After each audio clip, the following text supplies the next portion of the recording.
এক লোক ওয়াজে শুনছে যে স্ত্রীর প্রশংসা করতে হবে আর সালাম দিতে হবে। তো সে মাহফিল শেষ করে বাড়িতে যাওয়ার পরে স্ত্রী দরজা খুলে দিয়েছে, সে ঘরে ঢুকেই স্ত্রীকে সালাম দিচ্ছে, আসসালামু আলাইকুম। স্ত্রী মনে মনে কে ওয়ালাইকুম আসসালাম, ঘটনা কি? জীবনে তো এটা কোনোদিন সালাম দেয় নাই আমারে, আজকে কোনো নতুন মতলব টতলব আছে নাকি? তো যাই হোক, সালামের উত্তর দিয়ে ডাইনিং টেবিলে হাজবেন্ডকে বসিয়ে খাবার দিচ্ছে, স্বামীও খাচ্ছে, খায় আর মিটি মিটি হাসে।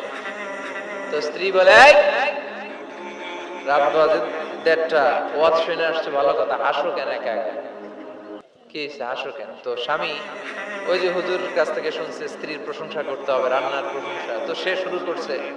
সে বলতেছে, শোনো, আসতেছে এর কারণ হচ্ছে আজকে তোমার রান্নাটা এত মজা হয়েছে না, এত মজার রান্না আমার জীবনে আমি খাই নাই।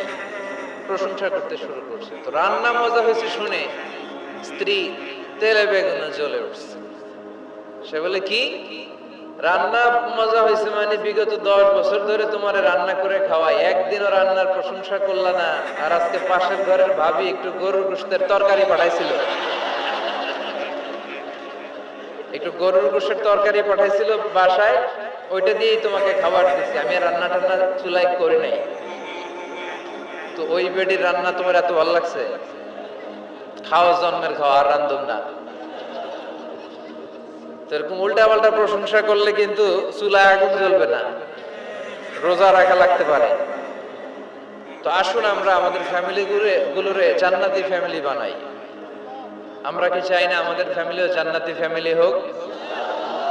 বিশ্বনবী মা আয়েশাকে আগে সালাম দিতেন, আগে সালাম দিয়ে দিতেন। মা আয়েশার সাথে একই বালতি থেকে পানি নিয়ে দুজন একসাথে গোসল করতেন, সুবহানাল্লাহ পড়ে। গ্লাসের যেই জায়গায় ঠোঁট লাগিয়ে মা আয়েশা পানি খেতেন, বিশ্বনবী খুঁজে খুঁজে ওই জায়গায় ঠোঁট লাগিয়ে পানি খেতেন। মা আয়েশা হাড্ডি চুষে ফেলে দিলে ওই চোষা হাড্ডি নিয়ে বিশ্বনবী আবার চুষতে শুরু করে দিতেন। কি ভালোবাসা! এগুলো নাই আমাদের মধ্যে। আসুন আমরা ফ্যামিলিটারে জান্নাতি ফ্যামিলি বানাই। রাজি আছেন? সালাম দিবেন তো সবাই? আল্লাহ তুমি তৌফিক দাও।